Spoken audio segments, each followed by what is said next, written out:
Singareni siren YouTube ఛానల్కు స్వాగతం. ఈరోజు ముఖాముఖి కార్యక్రమంలో Singareni collieries company limited general manager కోఆర్డినేషన్గా పనిచేస్తున్నటువంటి శ్రీ కె సూర్యనారాయణ గారితో ప్రత్యేక ఇంటర్వ్యూ. శ్రీ సూర్యనారాయణ గారు 36 సంవత్సరాలుగా సింగరేణి క్వాలిటీస్ కంపెనీ లిమిటెడ్లో వివిధ హోదాల్లో, వివిధ స్థాయిల్లో మరియు వివిధ డిపార్ట్మెంట్లో పనిచేసినటువంటి అపార అనుభవం కలిగిన వారు.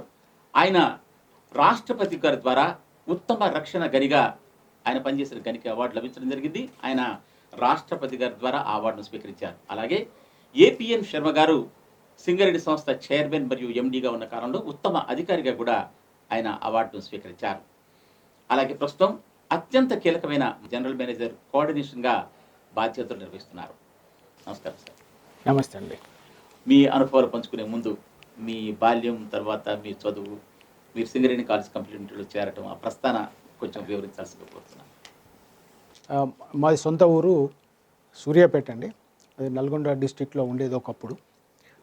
సో అది సూర్యాపేటకి అవుట్స్కర్ట్స్లో ఉంటుంది మా ఊరు. సో నేను చిన్నప్పటి నుంచి విద్యాభ్యాసం సూర్యాపేటలోనే చేయటం జరిగింది. అది ఫస్ట్ క్లాస్ నుంచి ఇంటర్మీడియట్ వరకు కూడా మొత్తం ఎడ్యుకేషన్ అంతా కూడా సూర్యాపేటలోనే చదువుకోవటం అయింది. సో చిన్నప్పుడు మాకు కొంచెం ఈ ఆటోలు కానీ ఇవి కానీ ఏమీ వసతులు ఉండేవి కాదు. సుమారుగా 1.5 to 2 కిలోమీటర్స్ దూరం నడుచుకుంటూ స్కూల్కి వెళ్ళి, అది కూడా గవర్నమెంట్ స్కూలే. So right from the beginning, అంటే ఫస్ట్ క్లాస్ నుంచి కూడా ఇంటర్మీడియట్ వరకు గవర్నమెంట్ స్కూల్లోనే, కాలేజీలోనే చదువుకోవటం అనేది జరిగింది. సో అప్పటి నుంచి కూడా ఒక ఉన్నతమైనటువంటి స్థానాన్ని అందుకోవాలని చెప్పేసి ఒక కోరిక ఉండేది. సో దానికి అనుగుణంగానే అదే మాదిరిగా ఒక ఎయిమ్ ఏదైతే ఉందో దానికి అనుగుణంగా కృషి కూడా చేయడం అనేది జరిగింది. సో దాని ద్వారా మంచి మార్కుల్ని సాధించటం, అలాగే ఎంసెట్లో కూడా మంచి ర్యాంకుల్ని సాధించుకొని ఇంజనీరింగ్ అనేది ఇంజనీరింగ్లో సీట్ కూడా సంపాదించుకోవడం జరిగింది. సో దాని మాదిరిగా అది వచ్చిన తర్వాత అప్పుడున్నటువంటి 1981లో మాకు అప్పుడు ఎంట్రన్స్ రాసిన తర్వాత మాకు మంచి అవకాశాలు ఉన్నాయి అన్ని బ్రాంచెస్లో. కెమికల్ కానీ, మెకానికల్, తర్వాత ఎలక్ట్రికల్, మెటలర్జీ, ఇట్లాంటి అన్ని బ్రాంచ్లు వచ్చినాయి. So Osmania, JNTU, REC, Warangal, ఈ ఇన్ని కాలేజెస్లో కూడా వచ్చినప్పటికీ మైనింగ్ అనేది తీసుకోవాలనే కోరిక ఉండేది. మైనింగ్ తీసుకోవడానికి ప్రిఫరెన్స్ ఇవ్వటం జరిగింది. దాని ప్రకారంగా ఉస్మానియా యూనివర్సిటీలో ఉన్నది అప్పుడు మైనింగ్ బ్రాంచ్ అనేది, అప్పుడు కొత్తగూడెం స్కూల్ ఆఫ్ మైన్స్. దాంతో మైనింగ్ ప్రిఫరెన్స్ ఇచ్చేసి కొత్తగూడెం స్కూల్ ఆఫ్ మైన్స్లో 1981లో జాయిన్ అవటం, తర్వాత 1985లో కంప్లీట్ చేసుకోవడం జరిగింది. సింగరేణిలో మొదటి నుంచి మాకు కనెక్టెడ్ పర్సన్స్, రిలేటివ్స్ కానీ లేకపోతే తెలిసిన వారు కానీ ఎవరు సింగరేణిలో లేరు. అయినప్పటికీ నేను మైనింగ్ తీసుకోవడానికి ఒక కారణం ఉంది. అప్పట్లో రేడియోలో వచ్చే ప్రోగ్రామ్స్ వినేవాళ్ళం. ఒక రేడియోలో ఒకసారి ఒక ప్రోగ్రామ్ చూసినప్పుడు అందులో వచ్చినటువంటి ఆ నాటకంలో ఒక పాత్ర, మైనింగ్ ఇంజనీర్ పాత్ర అనేది దాంట్లో విశిష్టంగా నన్ను ఆకర్షించింది. అప్పుడే నేను ఒక రకమైనటువంటి అభిప్రాయానికి వచ్చాను. మైనింగ్ తీసుకొని దేశానికి సేవ చేయొచ్చు అనే ఉద్దేశంతో మైనింగ్ అనేది తీసుకోవాలని చెప్పేసి ఒక అభిప్రాయం అనేది ఏర్పడింది అప్పటి నుంచి. థర్డ్ ఇయర్లో ఉన్నప్పుడే మాకు క్యాంపస్ ఇంటర్వ్యూస్ వచ్చేటి. క్యాంపస్ ఇంటర్వ్యూస్లో మాకు ఇంటర్వ్యూస్ పెట్టి అప్పుడు ఉన్నటువంటి ఆ సిచ్యువేషన్లో మైనింగ్కి బాగా డిమాండ్ ఉన్నది, అప్పటికి ఇప్పటికి కూడా ఉన్నది. అప్పుడు మాకు కోల్ ఇండియా నుంచి, టిస్కో నుంచి, సింగరేణి నుంచి, తర్వాత అదర్ నైవేలి లిగ్నైట్ కార్పొరేషన్ నుంచి, ఇట్లా అన్ని డిఫరెంట్ ఆర్గనైజేషన్స్ నుంచి కూడా మాకు అవకాశాలు ఉండేది అప్పట్లో. అప్పుడు మాకు ప్రియారిటీ, మాకు చాయిస్ చూస్ చేసుకోవడానికి చాయిస్ ఉండేది మాకు. అట్లా సింగరేణి అంటే మన ఓన్ స్టేట్, మన స్టేట్లో మనం సేవ చేసినట్టు ఉంటుందని చెప్పేసి సింగరేణిలోనే జాయిన్ అవ్వడం జరిగింది. 1985లో సెప్టెంబర్ 7th రామకృష్ణపూర్ అప్పుడు ఏరియా ఉండింది, ఇప్పుడు లేదు, అది ఇప్పుడు మందమరి ఏరియాలో మెర్జ్ అయింది. ఆ టైంలో రామకృష్ణపూర్లో నేను జాయిన్ అవ్వటం జరిగింది. అప్పుడు ఓన్లీ టోటల్గా అండర్ గ్రౌండ్ మైన్సే ఉండేటి అక్కడ. అక్కడ అండర్ గ్రౌండ్ మైన్స్లో అప్పుడు ఎంజీటీగా జాయిన్ అవ్వటం జరిగింది అనమాట.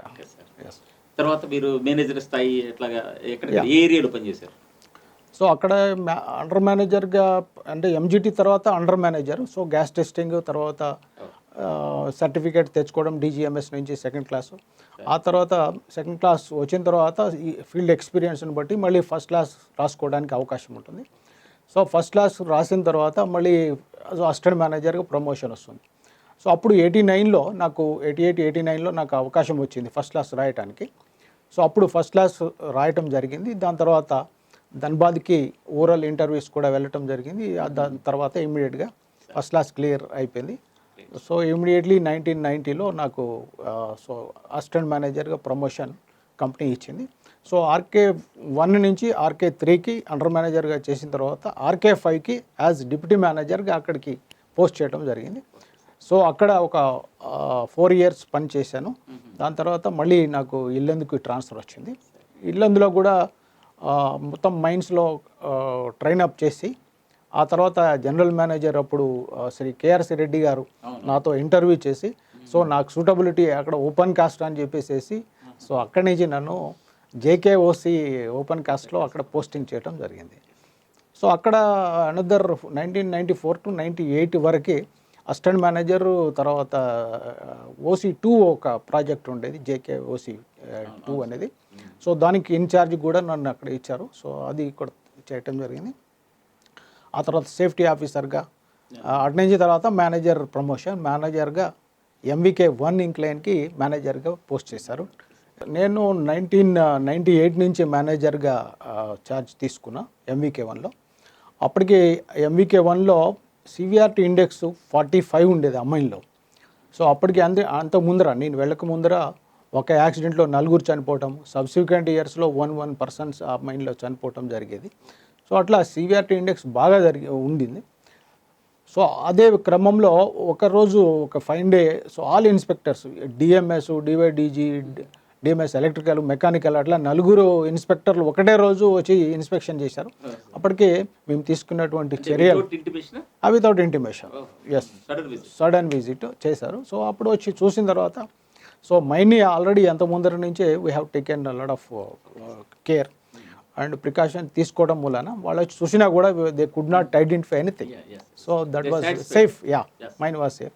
So I worked there for 3.5 years. So 1998 నుంచి 2001 వరకే నేను అక్కడ పనిచేయడం జరిగింది.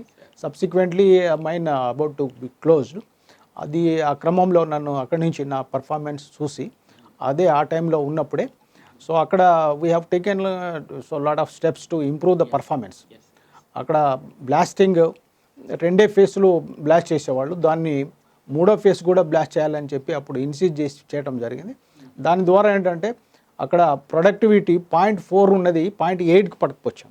సో డబుల్ అయింది ఒకటేసారి ఒక ఫేస్ బ్లాస్టింగ్ చేయటం వలన. సో ఆ విధంగా ఆ క్రమంలోనే నాకు అక్కడ బెస్ట్ ఆఫీసర్ కూడా నన్ను ఐడెంటిఫై చేయటము. దాని తర్వాత సో మీరు చెప్పినట్టుగా APVN శర్మ గారి ద్వారా 2001లో అవార్డు తీసుకోవడం జరిగింది. సార్ అట్లాగే మీరు రాష్ట్రపతి అవార్డు తీసుకున్నారు కదా రక్షణకి, ఆ వివరాలు కాస్త చెప్పండి. Right from my manager taking as charge at MVK1 నుంచి. సో సబ్సిక్వెంట్లీ అక్కడ 3.5 సంవత్సరాలు చేసిన తర్వాత సో అక్కడ ఉన్నటువంటి నా పనితనాన్ని అంటే నా పర్ఫార్మెన్స్ని చూసి సో అక్కడి నుంచి సో బిగ్ ప్రాజెక్ట్కి నన్ను పోస్ట్ చేయడం జరిగింది. RGOC1 వెరీ ప్రెస్టీజియస్ మైన్, మీకు తెలుసు. అక్కడ very large equipment and drag line ఉంటుంది. సో అక్కడ ఆ మైన్కి నన్ను తీసుకెళ్ళి పోస్ట్ చేయడం జరిగింది. సో అక్కడ ఒక 5 సంవత్సరాలు పని చేయడం కూడా జరిగింది సో మేనేజర్గా. సో అటు నుంచి కోయగూడెంకి నన్ను ప్రాజెక్ట్ ఆఫీసర్గా మళ్ళీ అక్కడికి పోస్ట్ చేయడం జరిగింది. సో అక్కడ పనిచేస్తున్న క్రమంలో అక్కడ ఆ మైన్ నుంచి నేను అక్కడ మన గవర్నమెంట్ ఆఫ్ ఇండియాకి సో యాక్సిడెంట్స్ ఏమీ లేవు అని చెప్పేసి అక్కడ ఉన్నటువంటి డేటాని కూడా నేను తీసుకొని సో అక్కడికి మన DGMSకి సబ్మిట్ చేయడం జరిగింది. సో అక్కడ ఉన్న టైంలో మనకి ఆ మైన్ నుంచి ఆ ప్రాజెక్ట్లో that mine was selected for the national safety award so for the year 2006. So అక్కడి నుంచి నేను ఢిల్లీకి వెళ్ళి మన Shrimati Pratibha Patil, the then president of India నుంచి వారి నుంచి నేను అవార్డు అందుకోవటం జరిగింది. Great, sir. So that during that particular period, so almost what I can say, right from manager నుంచి సో ప్రాజెక్ట్ ఆఫీసర్ అంటే జనరల్ మేనేజర్గా నేను ఛార్జ్ తీసుకునేంతవరకు అంటే సుమారుగా 15 సంవత్సరాలు నేను ఫీల్డ్లో చేసిన క్రమంలో ఒక ఫెటల్ యాక్సిడెంట్ కూడా కాలేదు. అది that was their record. Great, sir. సో తర్వాత సార్ మీరు సత్తుపల్లి అనేది కొత్త ప్రాంతం, సింగరేణి కాలేజ్కి దగ్గరగా ఉన్న ప్రాంతం కాదు, కొత్తగూడెం ఏరియాలో ఉన్నప్పటికీ అక్కడ రైతాంగం ఎక్కువ. కానీ మీరు అక్కడ రైతులు భూములు ఇవ్వడానికి నిరాకరించినప్పుడు ఆ సమస్యను ఏ విధంగా మీరు పరిష్కరించారు? మీ అనుభవం చాలా అవసరం. ఎస్, నేను 2013లో అక్కడ పీఓగా సత్తుపల్లి పీఓ అంటే జేవిఆర్ ఓసి1 పీఓగా ఛార్జ్ తీసుకోవడం జరిగింది. నేను అక్కడ ఛార్జ్ తీసుకున్నప్పుడు అక్కడ ఉన్నటువంటి పరిస్థితి ఏంటంటే ప్రాజెక్ట్ ఆఫీసరు అక్కడ ఉన్నటువంటి Kistaram very near to Sathupalli village. So almost all the lands ఏదైతే ఉన్నాయో ఆ ప్రాజెక్ట్కి సంబంధించినటువంటి ల్యాండ్స్ అన్నీ కూడా ఆ కిస్టారం ఊరికి సంబంధించినవి. కిస్టారంలో అందరు కూడా ద బిగ్ ఫార్మర్స్, రైతులు, పెద్ద పెద్ద రైతులు అనమాట. సో తుమ్మల నాగేశ్వరరావు గారు, తర్వాత సండ్ర వెంకట వీరయ్య గారు, వాళ్ళందరూ కూడా all political very influenced village అది కూడా. సో అక్కడ అప్పుడు ఉన్నటువంటి ప్రాజెక్ట్ ఆఫీసర్లు ఆ ఊరికి వెళ్ళటానికి కూడా చాలా ఇబ్బంది ఉండేది. అక్కడికి రానియటం కూడా కొంచెం కష్టం ఉండేది, ప్రాజెక్ట్ ఆఫీసర్ వెళ్ళి ఫ్రీగా తిరగాలంటే కూడా. సో అప్పుడు జేవిఆర్ ఓసి2కి మీకు అందరికీ తెలిసి ఉండొచ్చు, జేవిఆర్ ఓసి2కి పబ్లిక్ హియరింగ్ చేసినప్పుడు అక్కడికి వచ్చినటువంటి ప్రజానికము కుర్చీలు ఎత్తుకొని అక్కడ నిర్వహిస్తున్నటువంటి అధికారుల మీద దాడి చేయడం కూడా జరిగింది. అంత వ్యతిరేకం ఉంది ఒక ప్రాజెక్ట్ రావాలంటే. సో అట్లాంటి సిచ్యువేషన్లో నేను అక్కడికి వెళ్ళటం జరిగింది. సో నేను వెళ్ళిన తర్వాత చేసేది ముఖ్యంగా ఏంటంటే వాళ్ళందరినీ కలుపుకోలుగా అందరినీ వెళ్ళటము, అందరి దగ్గరికి మాట్లాడటం, వాళ్ళందరినీ ఆఫీస్కి ఇన్వైట్ చేయటము, తర్వాత వాళ్ళతోటి మాట్లాడటము మన ప్రాజెక్టు గురించి. సో ప్రాజెక్టు వస్తే వారికి ఏ విధమైనటువంటి సో ఆ డెవలప్మెంట్ ఉంటుంది, పర్టికులర్గా ఊరికి ఏ విధమైనటువంటి డెవలప్మెంట్ ఉంటుంది, తర్వాత ఫ్యూచర్ జనరేషన్ ఏ విధంగా దాన్ని ఆసరాగా తీసుకొని ముందుకెళ్ళటానికి అవకాశాలు ఉంటాయి అనేది సో వాళ్ళకి తెలియజేయడం జరిగింది. అదే మాదిరిగా సిరీస్ ఆఫ్ మీటింగ్స్ కండక్ట్ చేయడం జరిగింది రైతులతోటి. మీరు విలేజ్కి వెళ్ళేవాళ్ళ? విలేజ్కి వెళ్ళేవాడిని. అలాగే అక్కడ మన సింగరేణి సేవా సమితి ద్వారా సో అక్కడ ఉన్నటువంటి పర్టికులర్గా మహిళలకి, యూత్కి మనకున్నటువంటి డిఫరెంట్ కోర్సులు ఏవైతున్నాయో వాటిలో వాళ్ళకి ట్రైనింగ్ ఇచ్చేసి వారికి స్వయం ప్రతిపత్తిని వాళ్ళకి అందించడానికి మనం ఇచ్చినటువంటి కోర్సులు వాళ్ళు వాటిని ఉపయోగించుకొని వాళ్ళకు కూడా వాళ్ళ కళ్ళ మీద వాళ్ళు నిలబడేటట్లుగా మనం తయారు చేయటం జరిగింది. సో దాని ద్వారా వాళ్ళకు సింగరేణి అంటే ఈ విధంగా మనకి హెల్ప్ చేస్తారు, సహాయం చేస్తారు, సో మనకై మనము స్వతహాగా బ్రతకడానికి అవకాశం కల్పిస్తారు అనేది ఒక అవగాహన వాళ్ళకి కల్పించడం అనేది జరిగింది. సో అదే మాదిరిగా వాళ్ళకి కొన్ని చిన్న చిన్న సదుపాయాలు కూడా చేయటం, బోర్వెల్స్ వేయటము, తర్వాత వాళ్ళకి నీటి కోసము కరెంట్ ఇవ్వటము, తర్వాత గ్రామ పంచాయతీకి కుర్చీలు, ఇట్లాంటి చిన్న చిన్న సదుపాయాలు చేయటం జరిగింది. సో దాంతో ఎస్, వాళ్ళు ముందుకు వచ్చారు. సో ముందుకు వచ్చేసి మేము మా ల్యాండ్స్ ఇస్తామని చెప్పేసి తర్వాత చెప్పారు. అంటే ఎప్పుడైతే మనకి 2013 డిసెంబర్లో మనకి అవార్డు పాస్ చేసినప్పుడు అందరూ కోర్టుకు వెళ్ళటం జరిగింది. కోర్టుకు వెళ్ళిన తర్వాత వాళ్ళందరినీ మళ్ళీ పిలుచుకొని అందరినీ వాళ్ళకి అవగాహన క్రియేట్ చేసి వాళ్ళకి మీకు మంచి రేట్లు వస్తున్నాయి, సో ఇప్పుడు మార్కెట్లో ఇది ఉంది, సో మార్కెట్లో ఉన్న రేట్ కంటే మీకు మంచి బెనిఫిట్ అవుతున్నది మేము ఇచ్చే రేటు అని చెప్పేసి వాళ్ళందరినీ వాళ్ళు ఒప్పించి మనము లోక్ అదాలత్కి తీసుకెళ్ళడం జరిగింది వాళ్ళందరినీ. సో లోక్ అదాలత్లో ఇవన్నీ రేట్స్ మనం ఫిక్స్ చేసేసి ఫైనల్ చేసి వాళ్ళు హ్యాపీగా వాళ్ళ యొక్క భూములు ఇవ్వడానికి ముందుకు వచ్చారు. ఎన్ని ఎకరాలు సార్ మొత్తం? సో 660 ఎకరాల దాకా ఉందండి. సో పెద్ద ఎత్తున రైతులు సేకరించింది ఎక్కడ లేదనుకుంటా. ఇమ్మీడియట్లీ అంటే ఒకటేసారి తీసుకోవడం అనేది మనకి ఎక్కడ జరగలేదు. సో అది ఫస్ట్ టైం.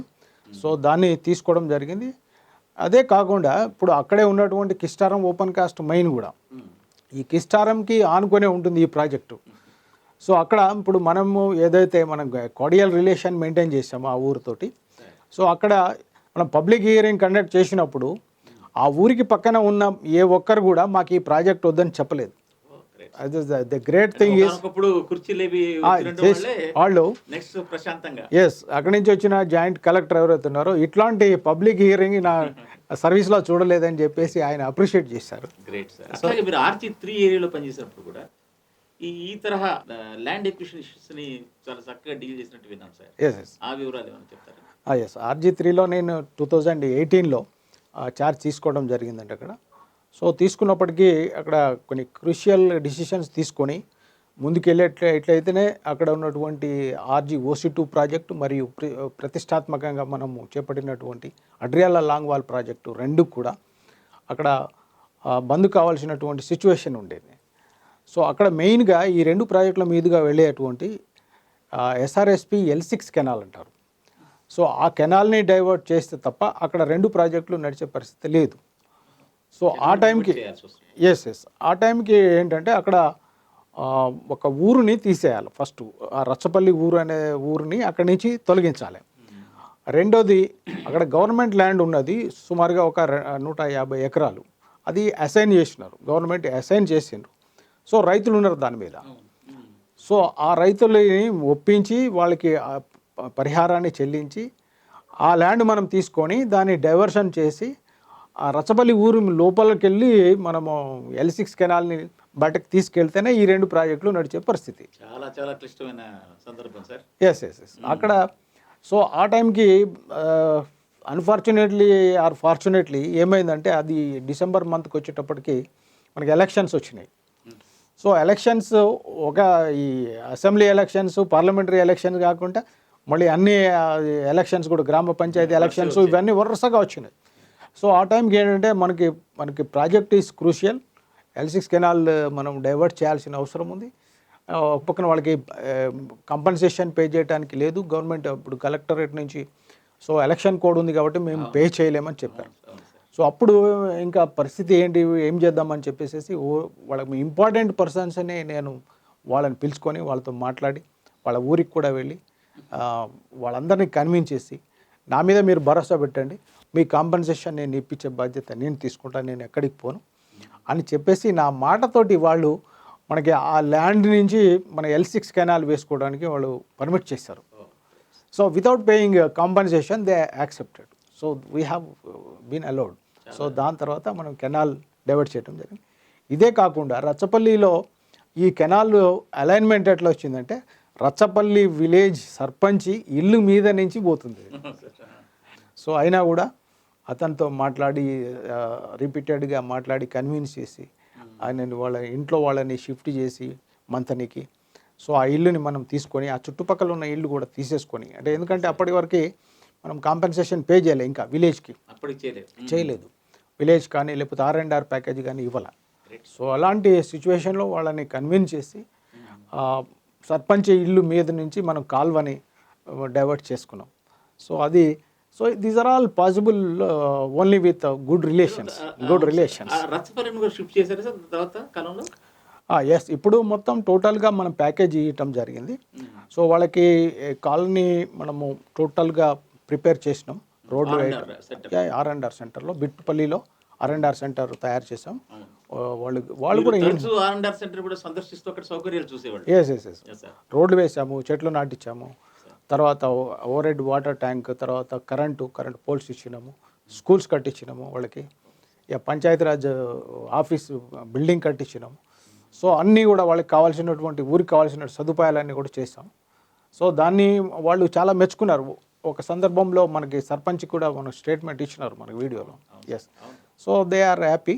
అండ్ ఆల్మోస్ట్ వాళ్ళకు ఒక చిన్న ఇష్యూ ఉండే కట్ ఆఫ్ డేట్ మీద, అది కూడా సెటిల్ అయిపోయింది. So now they are shifting now. So already ఇల్లు కట్టుకొని ఉన్నారు వాళ్ళు. ఇప్పుడు షిఫ్ట్ చేయకముందు మొత్తం ఇల్లు కూడా బిల్డింగ్లు కట్టుకొని ఉన్నారు. సో అబౌట్ 100 హౌజెస్ కూడా కన్స్ట్రక్షన్ అయినాయి అక్కడ. So now they are going. సో ఇదంతా కూడా కేవలం వాళ్ళతో నిరంతరం ర్యాపోర్ట్ పెంచుకోవడం వల్ల వీటి వల్ల సాధ్యమైందా సార్? ఎస్. ఈ తరహా ల్యాండ్ ఎక్విజిషన్లో మీరు మీ అనుభవాలను బట్టి ఏం చెప్తారు సార్ మిగతా అధికారులకు కానీ ఇట్లా ల్యాండ్ తీసుకోవాలి? ఎనీథింగ్ ఒకటి, భూమి అన్నట్టు భూమి కోల్పోవడానికి ఎవరు రైతులు ఒప్పుకోరు ఫస్ట్. ఎందుకంటే వాళ్ళకి ఆ భూమితో లేకపోతే ఆ ఊరితోటి lot of attachment, emotional attachment ఉంటుంది. సో దాన్ని ఎన్ని డబ్బులు ఇచ్చినా మనం కొనుక్కోలేం ఫస్ట్. సో వాళ్ళని అంటే మన ఇంపార్టెన్స్ వాళ్ళకి ఎక్స్ప్లెయిన్ చేసి ఇది తప్పదు, ఇక్కడి నుంచి ఖచ్చితంగా చేయాలి. సో దీనికి కావాల్సినటువంటి ప్రత్యామ్నాయంగా ఏర్పాట్లను మేము చేస్తాము, మంచిగా కూడా చేస్తాము. డెఫినెట్గా దాన్ని అక్కడ వెళితే కూడా వాళ్ళకి అడ్వాంటేజ్ ఉంటుంది, డెఫినెట్గా ఉంటుంది. అది ఏముంటుంది, ఎట్లా ఉంటుంది అనేది మనం వాళ్ళకి ఎక్స్ప్లెయిన్ చేస్తే క్లియర్ కట్గా వాళ్ళు కన్విన్స్ అవుతారు, తప్పకుండా అవుతారు. సో వాళ్ళకి అడిగిన దానికిను మనకి ది కన్సెంట్ అవార్డ్ అంటాం. సో వాళ్ళకి మనకి ఒప్పందంతో వెళ్ళేదానికి, సో జనరల్ అవార్డుకి పోయే బదులు కన్సెంట్ అవార్డులో మనం వెళ్ళినట్లయితే సో మ్యూచువల్ అండర్స్టాండింగ్ తోటి వాళ్ళు కూడా వెళ్ళడానికి ఇష్టపడతారు.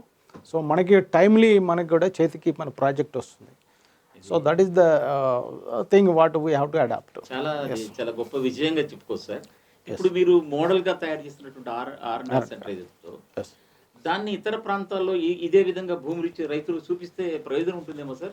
తప్పకుండా ఉంటుంది, తప్పకుండా, డెఫినెట్గా. ఎందుకంటే ఆర్&ఆర్ యాజ్ పాలసీలో ఏ విధంగా ఉండాలో దానికంటే మనం మెరుగ్గా చేసాం. So they are all happy. ఇప్పుడు all villagers they are happy with our arrangements whatever we made there. Okay. అలాగే సార్, మన చైర్మన్ గారు ఎంతో ముందు చూపుతో సోలార్ ప్లాంట్ నెలకొల్పాలనుకున్నారు. మీరు పనిచేసిన ఆర్చి3 అతిపెద్ద ప్లాంట్ 50 మెగావాట్ల ప్లాంట్ ఏర్పాటు చేశారు. దానికి ఎటువంటి ఏర్పాటు చేశారు సార్? కొన్ని భూ వివాదాలు అవి వచ్చాయి అనుకుంటా సార్. Yes, correct. సో మీరు అన్నట్టుగా ఆర్జీ3 ఏరియా సింగరేణిలో చాలా పెద్ద ఎత్తున చేపట్టినటువంటి సోలార్ ప్లాంట్, అది 50 మెగావాట్. సో ఇది కాకుండా ఇంకొక 22 మెగావాట్ కూడా ఓబీ డంప్ యార్డ్ మీద మనం ఏర్పాటు చేస్తున్నాం. దిస్ ఈస్ ది ఇది first of it's kind in India. So ఇండియాలో మనం అది ఓవర్ బర్డెన్ డంప్ యార్డ్ మీద మనం చేస్తున్నటువంటి ఏర్పాటు. సో మీరు అడిగినట్టుగా ఈ 50 మెగావాట్ ఈ సోలార్ ప్లాంట్ ఏర్పాటు చేయడానికి మనకి 250 ఎకరాల భూమి అవసరం. సో దీన్ని జూలపల్లి, ములకలపల్లి విలేజ్ ఆ శివార్లలో వచ్చిందనమాట. ఇది లాంగ్ బ్యాక్ పెండింగ్ ఉన్నటువంటి ఈ ల్యాండ్ ఇది. సో 1980s మనం దీన్ని ఎక్వైర్ చేసినాం. కానీ రైతులు కొంతమంది కోర్టుకు వెళ్ళటం మూలాన ఆ భూమిని మనం తీసుకోలేకపోయినాం. ఆ భూమి అంతా అట్లా ఉన్నది. మనం ఏదో ఎప్పుడో పవర్ ప్లాంట్ పెడదామని చెప్పి ప్రపోజల్ తోటి ఆ భూమి తీసుకున్నాం.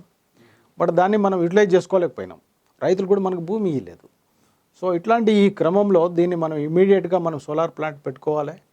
సో ఈ ల్యాండ్ని మనం ఎట్టి పరిస్థితుల్లో వదులుకోకూడదని చెప్పేసి ఆ కనెక్టెడ్ రైతుల్ని పిలుచుకోవడం, సో వాళ్ళకి ఏ విధమైనటువంటి వివాదాలు సింగరేణి మేనేజ్మెంట్తో ఉన్నది అవన్నీ తెలుసుకొని వాళ్ళకి దానికి సరి అయిన మార్గాన్ని మనం తీసుకురావడం జరిగింది. సో దీన్ని కూడా ఏదైతే ఇష్యూ ఉన్నదో అది ఒక కోర్టులో ఉన్న దాన్ని లోక్ అదాలత్లో సెటిల్ చేసి, సో సిమిలర్ దాన్ని వీళ్ళందరికీ అప్లై చేసేసి దాన్ని టోటల్గా అక్కడ రైతులకు ఉన్నటువంటి ఎప్పటి నుంచో ఉన్నటువంటి ఆ సమస్యని ఇమీడియట్గా సార్ట్అవుట్ చేయడం జరిగింది. మళ్ళీ లోక్ అదాలత్లో మళ్ళీ చేసాం. అక్కడ కూడా లోక్ అదాలత్లో దాన్ని సెటిల్ చేశారు. సో చేయడం వలన మనకి ఆ టోటల్గా అక్కడ ఉన్నటువంటి 250 ఎకరాలకి ఏదైతే ఇష్యూస్ ఉన్నాయో అవన్నీ కూడా సార్ట్అవుట్ అయిపోయినాయి. సో మనకి ల్యాండ్ చేతికి వచ్చింది. మనం సోలార్ ప్లాంట్ని ఇమ్మీడియట్గా మనం ఎస్టాబ్లిష్ చేసుకోగలిగాం. చాలా పెద్ద ప్లాంట్ మనం ఏర్పాటు చేసుకోవడం.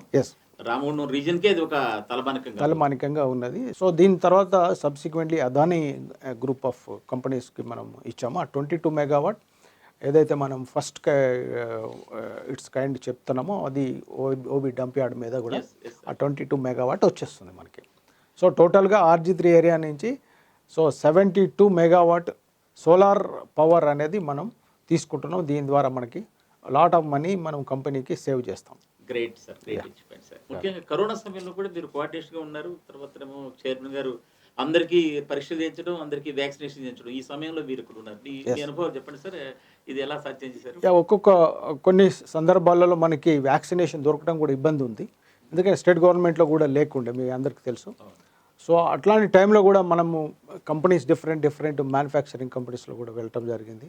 సో ఇక్కడ భారత్ టెక్కి వెళ్ళటం, సో అక్కడ వాళ్ళతో మాట్లాడటం, ఇమ్మీడియట్గా మన రిక్వైర్మెంట్కి 5,000 వ్యాక్సినేషన్ డోసెస్ కావాలని చెప్పేసి మనం సుమారుగా 55 లక్షల రూపాయలు పెట్టేసి కూడా మనం కొనుక్కొని మన వాళ్ళకి సప్లై చేయడం జరిగింది. అంటే ఫస్ట్ ఆఫ్ ఆల్ మన చైర్మన్ గారి దృష్టి అంతా మన కార్మికులు ఎవరైతే ఉన్నారో పనిచేసే ఉద్యోగులు ప్రతి ఒక్కరు కూడా మన ఫ్యామిలీలో ఒక మెంబర్.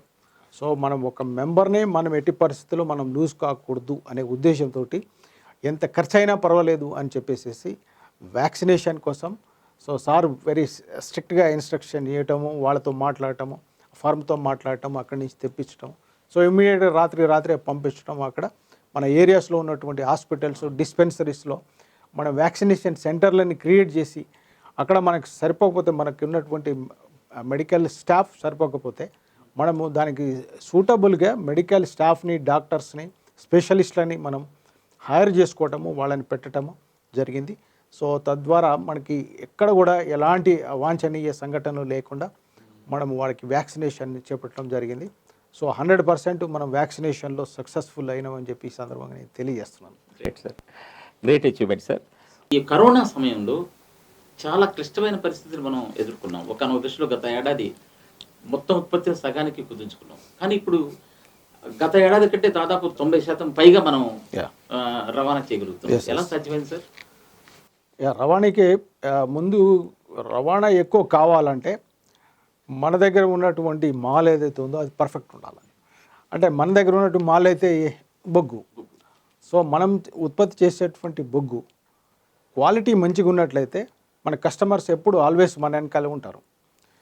సో మన సింగరేణిలో ఉన్నట్టు ముందు నుంచి ఉన్నటువంటి కల్చర్ ఏదైతే ఉందో, సో డెఫినెట్గా మనం ఏంటంటే బయట వాళ్ళని డిసీవ్ చేసుకోవాలనే ఒక ఆలోచన ఎప్పుడు ఉండదు. So that is the good nature of Singareni. So అందువల్ల ఏంటంటే మనము అనుకున్న టైంకి వాళ్ళకి కావాల్సినటువంటి ఆ క్వాంటిటీని మనము ఇస్తూ వెళ్తుంటాం. అట్ ది సేమ్ టైం మనం క్వాలిటీ విషయంలో కూడా కేర్ తీసుకొని వాళ్ళకి సప్లై చేస్తుంటాం. కాబట్టి సో మనకి ఆ కస్టమర్లు ఎటు వెళ్లకుండా మనకి ఆల్ ద టైం మనకు ఉన్నది. ఈరోజు కూడా మనకి సుమారుగా 100 మిలియన్ టన్నులకి కావాల్సినటువంటి డిమాండ్ ఈరోజు కూడా మనకు ఉంది.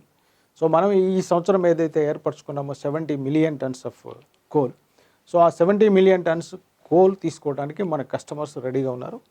సో మనకి ప్రాంప్ట్గా మనకి బొగ్గు తీసుకోవడము, మనకి అట్ ది సేమ్ టైం మనకి పేమెంట్ చేయడం కూడా జరుగుతుంది. సో కరోనా పరిస్థితులు మనం విజయవంతంగా అధిగమించాం అనుకోవచ్చు మన ప్రియతమ chairman and MD Shri Sridhar గారి యొక్క సారథ్యంలో. So chairman and managing director Shri N Sridhar IAS గారు వారి యొక్క దిశానిర్దేశంలో సింగరేణిలో మనం చేపడుతున్నటువంటి ప్రతి పని కూడా సక్సెస్ఫుల్గా అవుతుంది. సో ఎక్కడ కూడా మన దేంట్లో సేఫ్టీలో కానీ క్వాలిటీలో కానీ అదే మాదిరిగా కంపెనీలో పనిచేస్తున్నటువంటి ఉద్యోగులకి, వారి ఫ్యామిలీ మెంబర్స్కి, వాళ్ళ వెల్ఫేర్ కానీ ఎక్కడ కూడా ఏ మాత్రం తక్కువ కాకుండా చూసుకునేటువంటి ఒక ఏకైక మన సిఇఓ అని చెప్పొచ్చు. సిఇఓ మన చైర్మన్ అండ్ మేనేజింగ్ డైరెక్టర్. పోతే సార్ ఇక్కడ ఇదంతా మీరు మైనింగ్ సైడ్ ఉత్పత్తి ఈ వ్యవహారాలు కాకుండా మీరు మరొక విశిష్టమైన పోస్టును కూడా అలంకరించారు. పాలిటెక్నిక్ కళాశాలకు ప్రిన్సిపాల్గా పనిచేశారు. ఇది పూర్తిగా భిన్నమైంది. అయినప్పటికీ అందులో కూడా మీరు మంచి విజయం సాధించారు. ఆ అనుభవం చెప్పండి సార్. 2016లో సో నన్ను సింగరేణి పాలిటెక్నిక్ పోస్ట్ చేశారు ప్రిన్సిపల్గా. సో అక్కడికి నేను వెళ్ళిన తర్వాత నేను కాలేజీలో చూసినప్పుడు నాకు అనిపించింది పొటెన్షియల్గా దీన్ని ఇంకా మనం ఇంప్రూవ్ చేయొచ్చు అనేది ఒక ఆలోచన నాకు వచ్చింది. సో చూసిన తర్వాత నథింగ్ మోర్ దాన్, అంటే వేరే ఏదో స్పెషల్గా చేయాల్సినటువంటి అవసరం లేకుండే కొన్ని చిన్న చిన్న స్టెప్స్ తీసుకుంటే తప్పకుండా మనము కాలేజీని బెస్ట్ చేయొచ్చు అనే ఒక ఆలోచన వచ్చింది. దాని ద్వారా బేసికల్గా నేను అక్కడ చేసింది ఏంటంటే, కొద్ది ఫ్యూ స్టూడెంట్స్ ఉన్నారు, వాళ్ళు కొంచెం ఇండిసిప్లైన్గా ఉండేవాళ్ళు. సో వాళ్ళని డిసిప్లైన్లో పెడితే మిగతా వాళ్ళందరూ కూడా డిసిప్లైన్ అవుతారు. సో అని చెప్పేసి వాళ్ళకి ఎవరైతే అట్లాంటి వాళ్ళు వాళ్ళని టోటల్గా వాళ్ళని సపరేట్ చేయటం జరిగింది. వాళ్ళ మీద స్పెషల్ ఫోకస్ పెట్టి సో వాళ్ళు సరిగ్గా అక్కడ చదువుకునే విధంగా వాళ్ళని తయారు చేయడం జరిగింది అనమాట. So that is one step I have taken. రెండోది, పిల్లలకి చదువుతో పాటు ఆటలు కూడా ఆడినట్లయితే వాళ్ళ మైండ్ ఫ్రెష్ అవుతుంది, గ్రాస్పింగ్ వస్తుంది, తర్వాత వాళ్ళ మెమరీ పెరుగుతుంది. అండ్ వాళ్ళు కాలేజీకి ఏదో కష్టం మీద వచ్చి చదువుకునే పరిస్థితి కాదు, ఇది ఇష్టంగా మనం చదువుకుంటున్నాం అనే సిచ్యువేషన్ క్రియేట్ చేయాల్సిన అవసరం ఉండే. సో దానికి తగినట్లుగా కొన్ని కోర్టులు, shuttle courts, volleyball court, basketball court అట్లాంటి కొన్ని అదనంగా వాళ్ళకి సమకూర్చడం జరిగింది. సో దాని ద్వారా వాళ్ళు ఆటలు ఆడటం, తర్వాత వెళ్ళి మంచి చదువుకోవటం, సో అది చేయడం జరిగింది.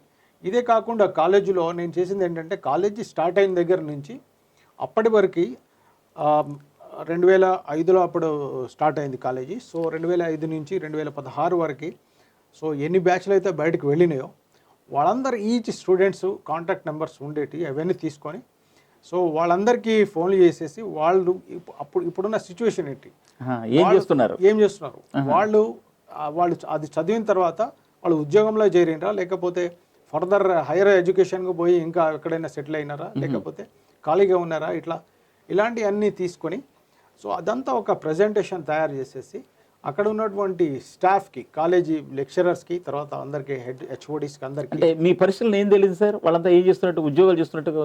Some people are doing jobs, some people are అంటే వాళ్ళు ఈవెన్ నేను ఐ హ్యావ్ టేకెన్ వాళ్ళు డిస్టింక్షన్స్ ఎంతమంది పాస్ అయ్యారు ఈచ్ బ్రాంచ్ నుంచి, ఫస్ట్ క్లాస్లో ఎంతమంది, సెకండ్ క్లాస్లో ఎంతమంది, అలాగా మొత్తం తీసేసి ఎంతమంది ఉద్యోగం చేస్తున్నారు అని కూడా తీసేయడం జరిగింది. సో దీని తర్వాత ఏమైందంటే అక్కడ ఉన్నటువంటి లెక్చరర్స్, టీచింగ్ స్టాఫ్ పర్టికులర్గా వాళ్ళు ఇన్స్పైర్ అయినారు, మా బ్రాంచ్ని నేను ముందుకు తీసుకెళ్ళాలి అనేది ఒక పట్టుదల వచ్చేసి అప్పుడు వాళ్ళు ఏం చేసినారంటే అక్కడ ఉన్నటువంటి పూర్ స్టూడెంట్స్ ఉన్నారో వాళ్ళందరినీ ఐడెంటిఫై చేసి వాళ్ళకి కాలేజ్ తర్వాత వాళ్ళే క్లాసులు చెప్పి వాళ్ళని షైన్ చేసినారు ఆ సంవత్సరం. సో దాని ద్వారా ఏంటంటే మనకి టోటల్ కాలేజ్ రిజల్ట్స్ వచ్చిన తర్వాత మనకి టోటల్గా స్టేట్ ఫస్ట్ ఉన్నాం 2016లో. there is all 5 branches they stood first in the total entire state. ఒక సింగరేణి పాలిటెక్నిక్ కళాశాల, ఇన్ని కళాశాలలో about more than 200 colleges. చాలా గొప్ప విషయం సార్, చాలా గొప్ప విషయం. Thank you sir. General manager కోఆర్డినేషన్గా భూసేకరణలో మీ యొక్క ప్రత్యేకమైనటువంటి అనుభవం మరి ఎంతో ఉపయోగపడుతుంది అందరికీ అని చెప్పేసి ఆశిస్తున్నాం సార్. మీ యొక్క అనుభవాలు పంచుకున్నందుకు మీకు ప్రత్యేక ధన్యవాదాలు తెలియజేస్తున్నాను. సింగరేణి సైరన్ ఛానల్లో ముఖాముఖి కార్యక్రమం సింగరేణి ముచ్చట్లు. సింగరేణికి సంబంధించిన మరిన్ని విషయాలపై సమగ్ర విశ్లేషణ, వివరాలతో కూడిన ఆసక్తికర విజ్ఞానదాయకమైన కార్యక్రమం కోసం, అలాగే మరిన్ని స్ఫూర్తిదాయక సాంస్కృతిక కార్యక్రమాల కోసం సబ్స్క్రైబ్ చేయండి సింగరేణి సైరన్ యూట్యూబ్ ఛానల్.